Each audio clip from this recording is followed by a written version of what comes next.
Hello, I'm Llewellyn King, the host of White House Chronicle, which is coming right up. At first, a few thoughts of my own. Recently, the President summoned the media to the great foyer of the White House to discuss the future of the automobile industry. It was a somber business, no questions. He was flanked by the cabinet, who he did not identify. He walked in, spoke, or actually read from the teleprompter, but he does it very well. A lot of hand gestures, a lot of looking around. If you didn't see the teleprompter, you wouldn't know that he was using it. But he delivered this very somber assessment of the future of General Motors and of Chrysler. Of Chrysler, he said, you get in bed with Fiat in 30 days or go into bankruptcy. He gave General Motors 90 days, but he didn't seem to believe his own words.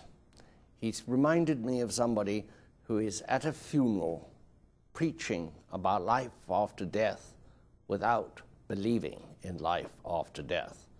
And then he went to the G20 in London, where the Europeans who've been down this road, and have been down it for a long time, going back to the 60s, of trying to save moribund automobile companies. It is very difficult because you've got a dimension that governments cannot deal with. That is the public taste for the goods that you're selling. It's fairly easy with mass transit. You can nationalize a railroad. You can nationalize a bank. It works. But whenever it's been tried with a car company, the result has not been pretty. Or worse still, the Brits and their motorcycles. Once Britain made the greatest motorcycles on earth. Then the Italians came, and then the Japanese came, and the British motorcycle industry was squeezed. 8 manufacturers went down to one government-supported entity. Governments are no better at building motorbikes than they are at offering consumer goods. It's hard, you know, to buy a stamp from the post office. It's very easy to buy other things from machines. You can buy money from machines. But to find a stamp machine that works, it's just not something governments excel at. And if they're going to hold General Motors by the throat and implore us, exhort us to buy these cars with this idea that the warranty is going to be taken care of by the government, even the service perhaps. I had visions when I was listening to the president of repair bays at the White House.